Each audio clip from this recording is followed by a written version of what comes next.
ইসলামের গোপালগঞ্জ, আগামীর গোপালগঞ্জ হবে আল্লামা শামসুল হক ফরিদপুরের আদর্শ প্রতিষ্ঠার গোপালগঞ্জ।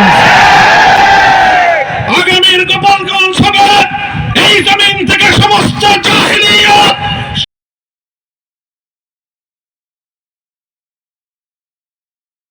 সকল বর্বরতা, অন্যায়, জুলুম এবং ফ্যাসিবাদের বিরুদ্ধে রুখে দেওয়ার এক নতুন গোপালগঞ্জ। সালে শাপলা চত্বরে নবী প্রেমিক তৌহিদি জনতার বুকের রক্তের উপর বিপ্লবের যে পাটাতন গড়ে উঠেছিল, সেই পাটাতনের উপর দাঁড়িয়ে 24-এর বিপ্লব প্রতিষ্ঠিত হয়েছে।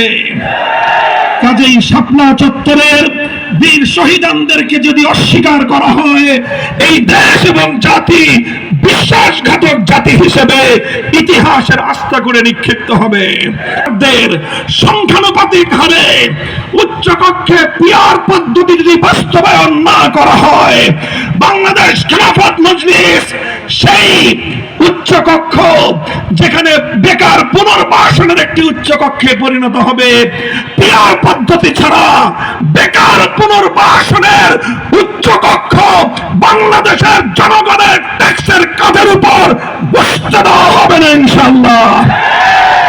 আজ বাংলাদেশে এখনো নির্বাচনের পরিবেশ সৃষ্টি হয়নি, নির্বাচন ঘনিয়ে এসেছে, লেভেল প্লেইং ফিল্ড তৈরি হয়নি।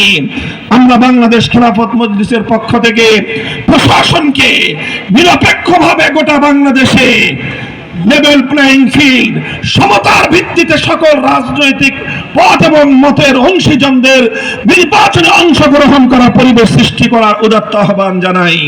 ভারতপন্থী, আমেরিকাপন্থী, পিকিংপন্থী কোন পন্থার রাজনীতি বাংলার মানুষ আর গ্রহণ করবে না। আগামীতে বাংলাদেশের রাজনীতি হবে বাংলাদেশ পন্থী রাজনীতি ইনশাআল্লাহ।